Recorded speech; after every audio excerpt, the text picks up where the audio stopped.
Joshua Asamoah a senior meteorologist Ghana Meteorological Agency ono na waba abonten a odo nsem bi ode abotugo a obo Ghana fo nyina akoko de obia nhye ne nsew na obia embo no ho ban no mfensie na de membiri a yewo mia ekosi mbra nsututo na no beye den no yade a inframa befa yi pa afiesu ehum ibotu na enyinam na nkanea so atetew a ano beye den yi pa nti de membiri ya kosi mbra nsuto beye den no obia mbombodin na onhwe ne ho yi na onsan so protect onankasa ne ho na ejapade a etwa ne ho ehia na papa ne nsem o kan de se yade a yiko bebi na ehu de nsuto no na no eyeden na abombodin na ejina bebi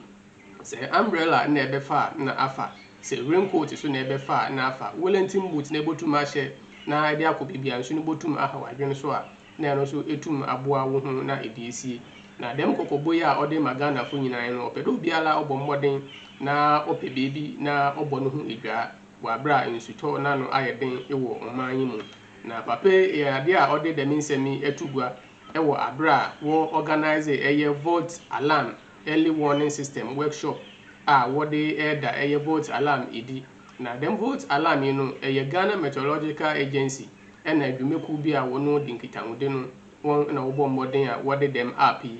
wode aba na wo kirema dem app yi no yade a yebeboa ema eye insu yiri ena ope a etum eba Ghana ha no yeden no ebe ma wo early signal we hu de dem na ebesi ewo Ghana ha na no nechi no